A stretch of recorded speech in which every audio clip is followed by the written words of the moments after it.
Hi, my name is Cecilia. I'm 24, and as strange as it might sound for my age, I still live with my parents. 2 years have passed since I graduated from college, got a decent job at an insurance company, learned to wake up at 7 a.m. without being reminded, and drink black coffee without sugar, but I still haven't gotten my own apartment. Not because I can't afford it, I just don't want one. Home isn't a cage, it's a quiet harbor that smells of morning toast, where on Sundays, my father fixes something in the garage, and my mother constantly calls me for lunch as if I'm still a schoolgirl. It's peaceful here. This is my air. Besides, living with them, I save almost half of my salary, which, you must agree, is a rare piece of luck these days. I have a younger sister, Christina. She's 20, a sophomore in college, and lives in a neighboring town, an hour's drive from here. We don't see each other often, mostly on holidays and long vacations. Christina was much luckier. She didn't have to fight for her place in the sun. Our parents pay for everything: her tuition, housing, food, even her pocket money. Her life seems to be made of soft pillows, a step to the left, a step to the right, and everywhere she finds care, comfort, safety. Sometimes I joke that if she ever had to pay for something herself, just once, she'd go into cultural shock. I'm not saying I'm jealous. It's more like I just remember how it was for me. When I was studying, everything was different. I had to work evenings at the university bookstore to pay for my food and dorm room. A partial scholarship covered 70% of the tuition. The rest was our parents' concern, but everything else fell on my shoulders. I remember how my friend and I, both equally tired students, would close the store under the streetlights and then go to a local diner on the corner. Fried potatoes, coffee from a vending machine, talks about a future that seemed distant and hazy. It was exhausting back then, but now I understand. It was those years that taught me to value money and hard work. My parents are the most ordinary and the most decent people I know. Dad is a manager at a construction company, a man who has everything in order, from blueprints to his thoughts. Mom is a secretary at a law firm, reserved and organized, but with a kind of amazing inner warmth. We were never rich, but we always had everything we needed. My parents own the house we live in and a small country house by the river, a family heirloom passed down through generations. Every summer, we went there on vacation. The smell of the water, the chirping of grasshoppers, the crackling of a campfire. But this year, everything went sideways. My father started having health problems. Nothing fatal, but serious enough to keep him out of work for several weeks. Almost simultaneously, my mom's work hours were cut. For the first time in a long while, I saw anxiety slowly settling on their faces, like a light fog you can't get rid of. They didn't complain, but I heard my mother whispering in the kitchen one evening, "What about Christina? How will we pay for her tuition next year?" I was standing on the stairs pretending to be coming down for water and heard my father rub his forehead. He always does that when he's concentrated or worried. "The payment is due in 3 months," Mom said, "and we don't have savings like before." "We'll think of something," he replied, but his voice sounded hollow. "Maybe," she paused. "Maybe we could sell some things from the country house. There are whole piles of stuff there." And so their plan began.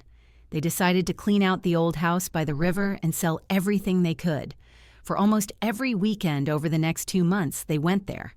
I helped when I could, sorting through boxes, pulling out things covered in dust, smelling of time and dampness. There turned out to be more stuff than anyone remembered.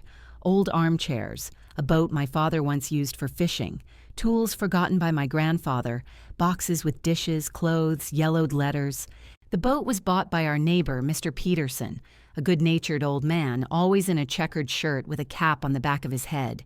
He gave $3,000 for it, and my father couldn't believe for a long time that someone would pay that much for an iron thing covered in moss.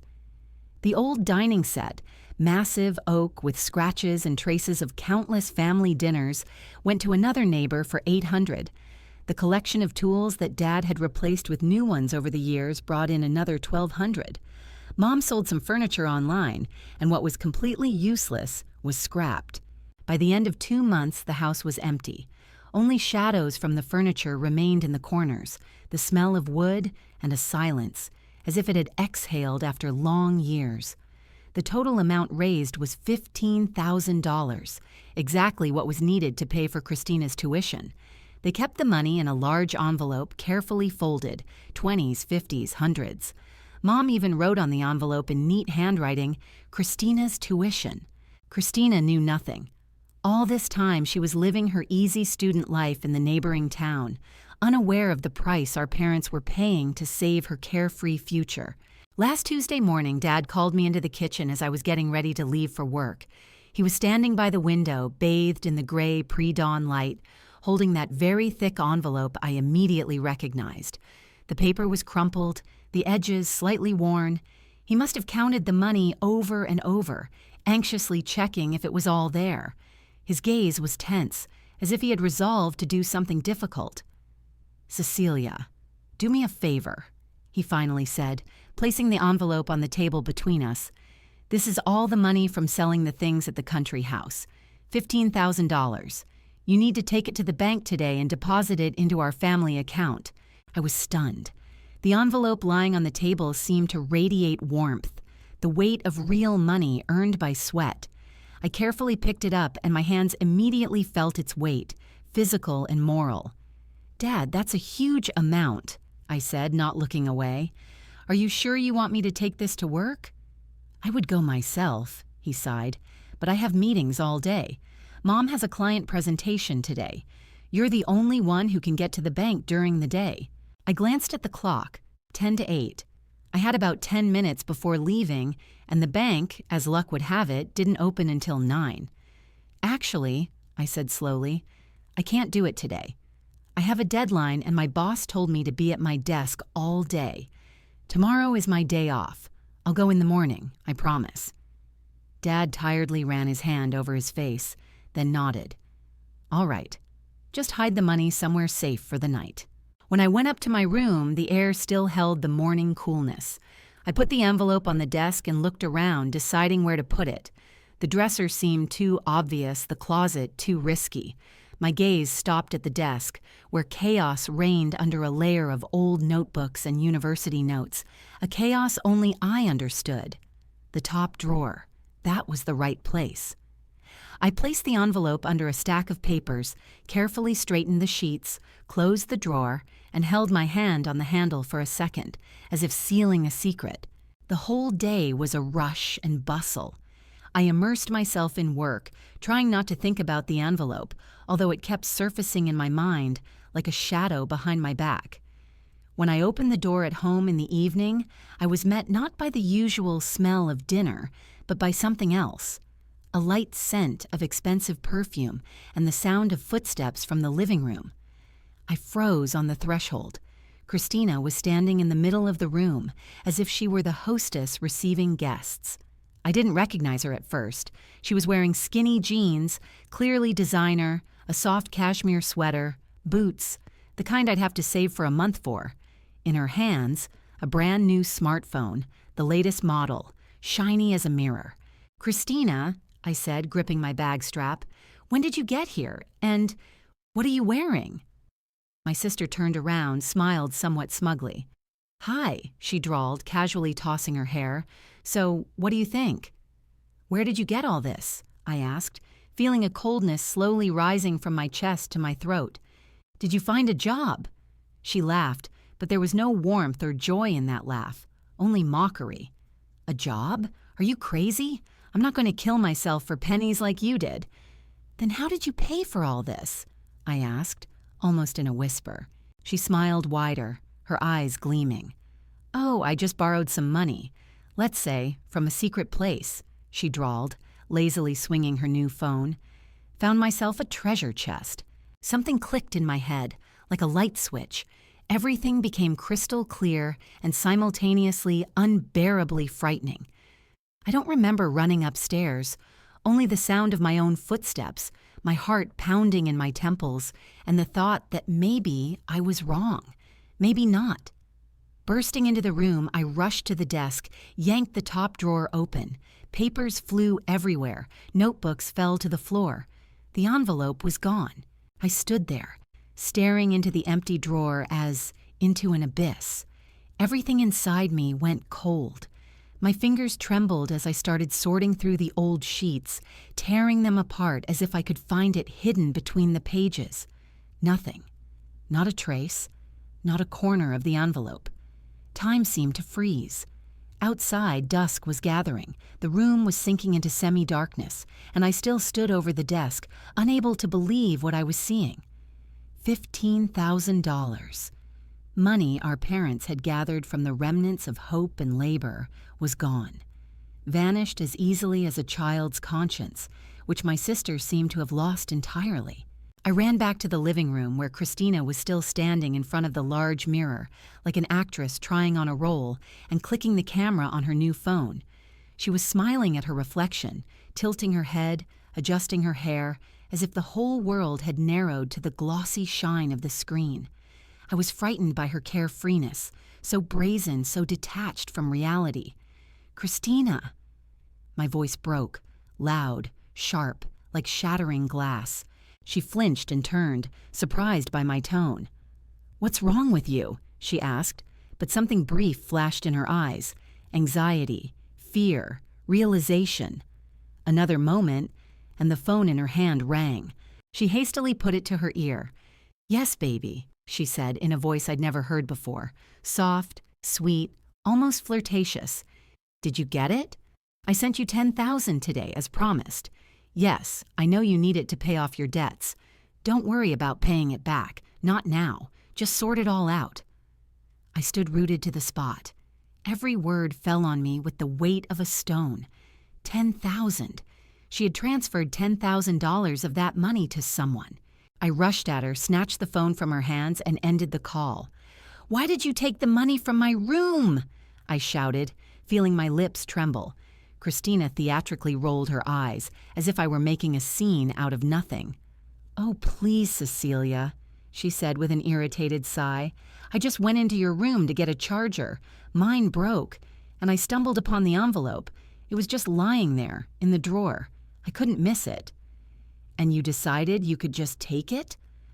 I stepped closer, feeling the blood pounding in my temples. $15,000, Christina. That's not small change, that's—" She interrupted, shrugging. "If money is just lying around the house, it means it's family money, right? And I'm part of the family. I found a better use for it than gathering dust in a drawer." I couldn't answer right away. My brain seemed to refuse to process reality. And then, as if to finish me off, she raised the phone and pointed the camera right at me. "You should see your face," she sneered, pressing the button. "You look absolutely insane." Her laughter cut through the air, ringing, fake, disgusting. Maybe next time don't leave money just anywhere if you don't want it to be used. At that moment, a key clicked in the lock. Footsteps sounded. Mom and Dad had returned home. "What's going on here?" Dad asked, entering the living room. His voice was hoarse, wary. He immediately understood. Something was wrong. I turned, feeling my breath catch. Christina took the money from my room, all of it, and spent it. My voice trembled, but the words sounded too loud. Mom paled, stopping on the threshold. "What did you say? Cecilia, that's not funny. Don't joke like that." "I'm not joking, Mom." I pointed at Christina. "Look at her, at the clothes, the bags, the phone. And I just heard her on the phone saying she transferred $10,000 to someone." Christina deflated but still tried to save face. "What money?" she asked, trying to sound calm, but her voice was already shaking. Dad turned red, sharply to a purplish hue. He never raised his voice without reason, but now even his silence was dangerous. "We sold everything at the country house," he said slowly, hollowly. "Everything we could. That was the money for your tuition, Christina. $15,000. She froze. Her lips parted slightly as if she wanted to say something but couldn't. "Wait, you sold the things from the river house?" she finally whispered. "We sold the boat," Mom said, and her voice trembled. "The old furniture, your father's tools, everything that had any value. We spent 2 months doing it because otherwise we couldn't pay for your tuition. And then Christina seemed to explode. The mask of self-confidence fell away, giving way to hysteria. "That's a lie," she shouted, pointing at me. "She made it all up. Cecilia spent the money and is now trying to pin it on me. She's always been jealous that my life is better." I froze. I didn't know whether to laugh or cry. "Look at her," I said, restraining a tremble. "How much do you think all this on her costs? Those jeans, that phone, that whole pile of bags on the couch." I nodded at the heap of purchases she hadn't even unpacked. "There are things with tags. New, expensive." Dad walked over to the couch, opened one bag, then another. The fabric crinkled under his hands. "Jeans," he muttered. "A jacket. My God." He looked at the price tags and just froze. I knew that look. He always looked like that at bills when he realized there wasn't enough money. "And that's not all," I added. "I heard her say she sent someone $10,000. "That's a lie," Christina screamed again, her face crimson. "She made it all up to make me look bad." I took out my phone and, without thinking, pressed the green call button. "Fine. I'm calling the police right now," I said in an even, hollow voice that tried to mask the trembling. "I'll report the theft of $15,000, show them the card numbers, demand they check the security footage from the stores where these purchases were made, and do a quick analysis of the bank transactions. Let them find out where our money went." A heavy silence hung in the room, like before a storm. Christina's face crumpled. Tears streamed down, glistening under her lashes. Okay, I took it," she sobbed. "I thought it was Cecilia's savings. I thought she was saving for an apartment. I didn't understand it was our money for my tuition." I looked at her with genuine disbelief. How could anyone so thoughtlessly take what didn't belong to them, without asking, without calling, without requesting? Even our parents were shocked. Mom covered her mouth with her hand, and Dad looked at his daughter with pain, his eyes swimming with disappointment. His voice became low and incredibly serious. "Quiet," he said. "Christina, that was the money for your tuition next year. We have no other reserves. We sold so many things, worked on it for 2 months. What were you thinking?" Christina burst into even louder sobs, and through her weeping forced out, I can return the clothes. Many things still have tags. The stores will take them back. I can get back 1,000, 1,500, maybe 2. "And the 10,000 you transferred?" Dad asked, and his voice held steel. "Who did you give our money to? Who received those 10,000? Through her sobs, she managed to utter only one name. "Derek. I sent him 10,000. He had gambling debts," she said plaintively, almost in a whisper. "People were threatening him. He asked. He promised to pay it back." The air in the room seemed to thicken, and Mom felt sick. She sank heavily onto the sofa, her palm pressed to her face. "I always defended you," she said when her voice returned. "Always found excuses for you. But today you crossed a line. We gave up everything we could part with to give you a chance. And you—" Christina ran out of the room and slammed her bedroom door shut. We all remained in the living room, tense and silent, as if each of us had a stone in our chest. Dinner didn't happen. We ate mechanically, avoiding each other's eyes. When the plates were empty, Dad put down his fork and, without raising his head, said, "Your mother and I have decided we will not demand that you pay back this money." This was said not because they didn't care, but because demanding it might not have solved anything and would only have torn our family peace further. But there are other consequences. Starting next semester, you are taking a year off from your studies. You will find a job and earn money for your tuition yourself. We will no longer pay for your courses, not gift you spending money for school, and not bail out your frivolous spending. Christina stared at the armchair, her eyes full of hope and horror simultaneously. Maybe Mom and Dad would forgive if she promised and cried, but Dad's voice didn't waver. "This decision is final and not up for discussion," he added quietly but firmly. "You need to understand the cost of your actions." The night was long. I was about to go to bed when a quiet knock came at my door. Peeking through the crack, I saw Christina. She stood there, all in tears, with swollen eyes and a pale face, as if all her cheerful youth had evaporated in one evening. "Cecilia," she whispered, glancing towards our parents' bedroom as if a strict judge was watching every word. "Please, I need to ask you something." I barely held back my irritation. She had stolen from us, cleaned out our parents, and now was asking for help. "What do you need?" I asked shortly. She sank onto the edge of my bed and, swallowing a bitter sound, blurted out, "Could you lend me $15,000? I promise I'll pay it back as soon as I get settled and find a proper job. Please, you know how important college is to me." I stared at her in amazement. How could you ask the person you robbed to give you what you just took? How could you ask for forgiveness in the form of a loan that itself was a new theft? My heart filled with a mixture of anger and bitter satisfaction. Finally, consequences had caught up with her. I replied evenly and uncompromisingly, "No, Christina, absolutely not. You made your choice today." She stood in the doorway, pursing her lips and lifting her chin, as if she wanted to say something more but couldn't find the words.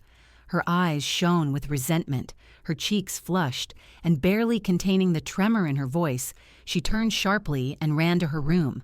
A second later, the familiar slam of a door echoed through the house again, dry, nervous, final. I remained standing in the middle of the room, feeling fatigue and irritation intertwining inside me into a viscous tangle. It all seemed like a repetition, as if time was stuck in an endless loop.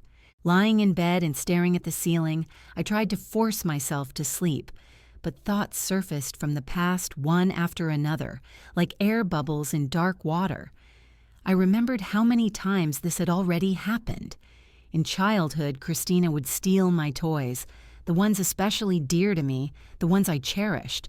She would take them, break them, lose them, and wouldn't even apologize. Later, in high school, she started taking my clothes, the dress I was saving for prom, my favorite sweater, Mom's earrings that I only borrowed for special occasions. Sometimes she'd return them, but more often she'd just pretend not to remember where she'd left them. I remembered how Mom would say back then, "She's your younger sister, Cecilia. Don't be angry, she just wanted to be like you." Dad would repeat the same.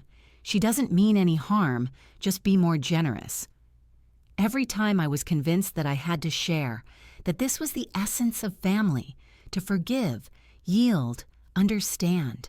And now, lying in the dark, I thought, if Christina had stolen not our parents' money, but my own savings, set aside penny by penny from every hard day, would our parents have found an excuse for that too? Would they have said she needed it more, that I should forgive this time as well? The morning was gray and cold, with a dull light breaking through the blinds. The kitchen smelled of coffee and burnt toast. Christina came down the stairs slowly, as if each step was an effort. Her face was tired, but with a feigned humility, and her voice sounded soft, almost timid. "I'm really sorry about yesterday," she said, approaching the table. "I understand I acted terribly. I'll never do it again, I promise."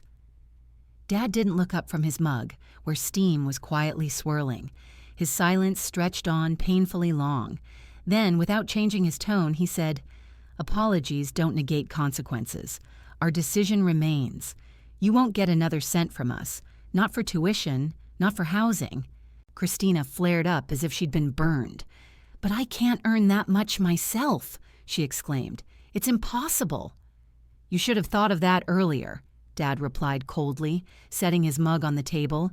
"The conversation is over." Later that same morning, noise came from upstairs. Heavy footsteps, slamming drawers, stifled sobs. Christina was putting on a whole show, loudly packing her things. Cabinet doors banged, suitcase zippers zinged, clothes flew to the floor with a demonstrative sound. A few minutes later, she clattered downstairs, dragging 2 overstuffed suitcases. At the front door, she stopped, straightened up, and throwing a dramatic look at all of us, declared, "Fine. If you don't want me living here, I'll go somewhere where they'll actually care about me." Her voice trembled, but her gaze was defiant. No one answered. Christina grabbed the suitcase handles and flew out the door. The house was quiet again, but the silence was anxious, prickly.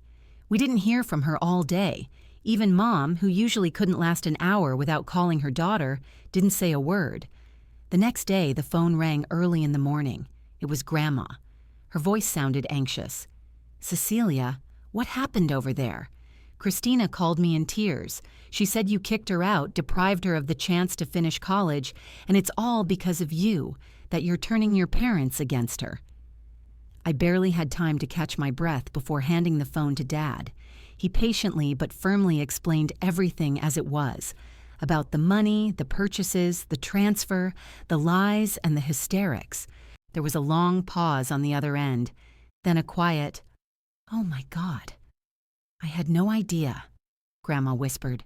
"She twisted everything. She asked me for money for tuition, insisted she was being mistreated." "What did you tell her?" Dad asked. "I told her I'd think about it. But now, having heard everything, I won't give her a penny. Moreover," she added with noticeable agitation, "I'm checking my house right now. She was here last month. I want to make sure nothing is missing." In the following days, the phone rang nonstop. First Aunt Sarah, surprised, confused, asking if it was true that Christina was homeless and asking everyone for help. Then Uncle Mike, who said Christina had come to him with a whole story, that our parents were being unfair, Cecilia had betrayed her, and she urgently needed money so as not to drop out of college. Then Cousin Jennifer, Christina had asked her to be a loan guarantor.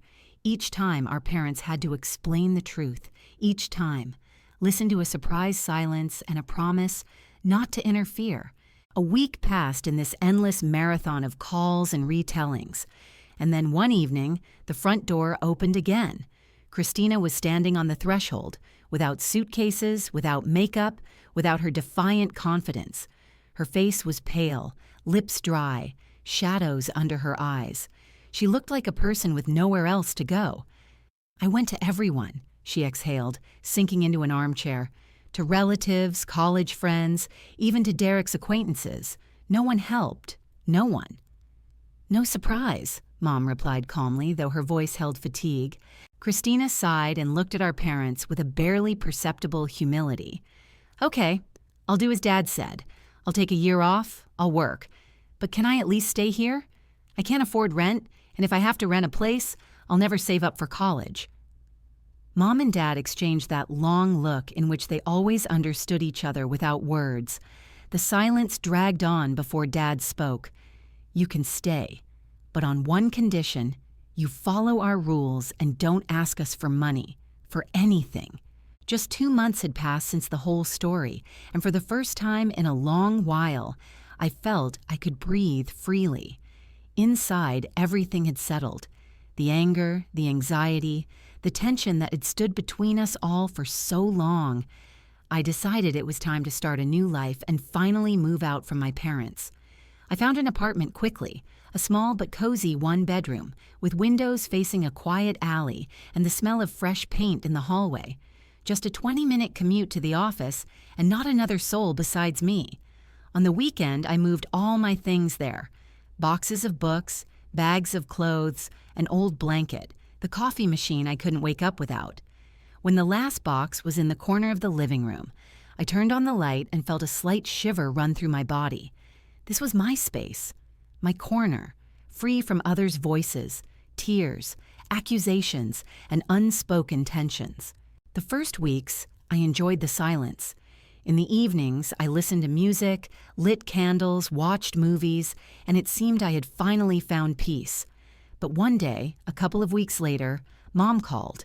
Her voice held a light fatigue, but also something like hope. "We have news about Christina," she said. "She got a job as a waitress at a small family restaurant downtown, works 10 hours a day, almost no days off. And, Cecilia, she gives us her entire salary every week, keeping only the tips for herself." I froze with the phone in my hand, not believing my ears. Christina, working. Christina, who couldn't stand the word responsibility. But Mom was speaking sincerely, and I felt a warm feeling stir inside me for the first time in a long time. Relief, even quiet joy. Maybe she really had changed. Another couple of months passed, and one Sunday I decided to go home. I wanted to see it with my own eyes, not just hear from our parents, but to see for myself that my sister had truly become different. When I entered the house, the first thing that struck me was the smell of fried bread and coffee, such a homely, calm aroma that hadn't been in this kitchen before. And then I saw Christina. She was sitting at the table leaning over a cup in simple jeans and a faded t-shirt. No makeup, no jewelry, her hair pulled into a messy bun. Almost nothing remained of the former glossy, self-assured girl. Only her eyes, tired but clear, calm. "Hi," I said, sitting down opposite her. "How's work?" Christina rubbed her forehead and sighed. "It's hard," she admitted. "I'm terribly tired. My feet hurt every evening.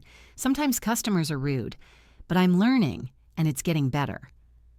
There was no complaint or defiance in her voice, only simple, honest tiredness. Mom came into the kitchen smiling, hugged my shoulders. "Cecilia, you're just in time. We were just about to tell Christina about the new account," she said. "What account?" I asked. Dad entered the room with a mug of coffee. "We opened a savings account for her," he explained. "Every week when Christina brings us her salary, we deposit the entire amount into it. She keeps only the tips for herself. Not much, but enough to live on." Christina nodded. "Tips vary," she said, looking into her cup. "Sometimes $40, sometimes $50. I even sold my new phone and bought an old flip phone. See?" She pulled a worn-out button phone, almost an antique, from her pocket. I looked at it and remembered that shiny smartphone for which she had so carelessly burned her bridges. "We told her she can't touch that money for a year," Mom added. "In 12 months, she'll get access to it and decide what she wants to do with it." "What do you mean, decide?" I asked. Dad set his mug on the table and looked straight at us. "She can use that money to return to college, or give it to her boyfriend. But if she chooses the latter, even if she just tries, then she leaves home for good." I shifted my gaze to Christina. She sat silently, with an expression that held neither protest nor anger, only a weary understanding. She just nodded. Mom lowered her voice slightly, as if afraid someone might overhear. "Speaking of him, of Derek, I heard them talking on the phone last week. He was asking her for money again." "What did you tell him?" I asked. Christina lowered her head a little. "I told him I don't have any. He got angry, called me selfish, said if I loved him, I'd find a way to help."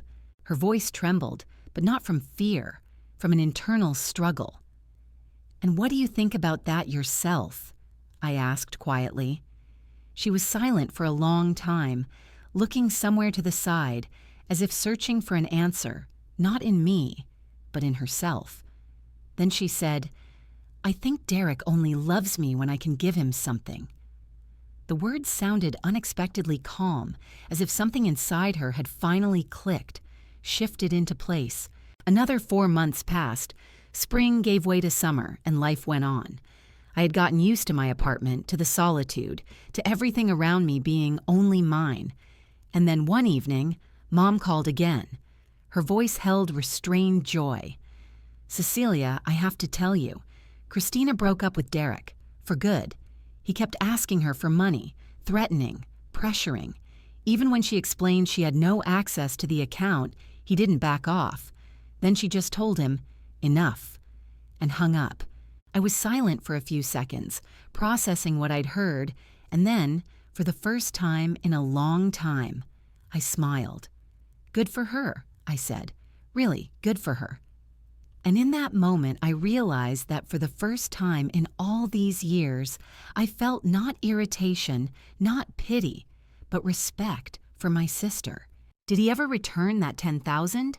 I asked one evening, though I knew the answer in advance. Mom laughed, but it was that rare, short laugh behind which you hear bitterness, fatigue, and even regret. "Of course not," she said, adjusting her glasses. Christina finally understood that he never intended to return it. She told me Derek claimed that money between partners is a shared thing, and that asking for it back is a sign of distrust. That if she loved him, she shouldn't count dollars, but just share everything she has. I felt anger boiling inside me, not so much at him, but at the very fact of how easily he had manipulated her feelings. but over the irritation, I suddenly felt a strange, warm pride. Because Christina had finally opened her eyes and saw in him not a romantic ideal, but an empty, selfish man who had nothing to offer but requests and accusations. When Christina turned 21 in December, I decided the day deserved something special. I went to the bank, withdrew $500 in cash, carefully placed it in a card with simple words, "For a new beginning," and brought it to the family dinner our parents hosted at their home. It was quiet at the table, only the candles crackling in glass holders. Christina opened the card, saw the money, and sat for a long time without saying a word, as if she couldn't believe that someone would simply, without conditions or reproaches, decide to give her something that once meant so much to her. "Thank you," she finally whispered, and I saw her eyes fill with tears. But then she did something I never expected. She closed the card, took the bills, and handed them to my father. "Dad, can you put this in my account?" she said quietly. "I want to save every penny I can." Dad seemed even more taken aback than I was. He slowly nodded and took the money, and Christina left the room, leaving behind a light scent of mandarins and something like a bright trace. After that, my parents and I sat at the table for a long time, talking truly honestly for the first time in many years, without trying to make excuses or shift blame. "We messed up," Mom admitted, tiredly dropping her hands on the table. "We spoiled her too much. Every time she did something wrong, we found excuses for her. We told ourselves she was just a child, that she needed time. And then it turned out she had grown up but understood nothing about boundaries, responsibility, and trust." "Remember," Dad added, "how she took money from your piggy bank and we told you not to be upset. Back then we thought it was a small thing, but in reality, it was at that moment we started teaching her that you can take what isn't yours if you really want it." I listened to them and felt the tension that had built up between us over the years slowly dissipate. "The main thing is that you realize it now," I said, "and that you decided to fix things, even if not immediately. Sometimes you need to go through something really hard to wake up." "I suppose so," Father replied, "because now we are both trying to do everything differently." They told me that in recent months they had been spending time at the country house they had previously planned to sell. They went there every weekend, painting the walls, fixing the roof, putting the garden in order. When the work was finished in the summer, they invited me and Christina to spend a week there. It was the first time in many years that we had gathered as a whole family, not because of trouble, not because of a scandal, but just to be together. The house was changed beyond recognition. Light walls, new curtains, simple but cozy furniture, the smell of fresh wood. Everything seemed renewed, as if not only the house but we ourselves had undergone a major renovation. On the third evening of our stay, Christina and I were sitting on the porch, looking at the river where the last glimmers of sunset were reflected. The air was warm, smelling of pines and something familiar, almost forgotten. "You know," she suddenly said, looking at the water, "I didn't used to understand what money was. It seemed to me like just numbers, pieces of paper that appear and disappear. But now I know how hard it is to earn even $50. When I see something that costs $100, I think that's 2 days of my work."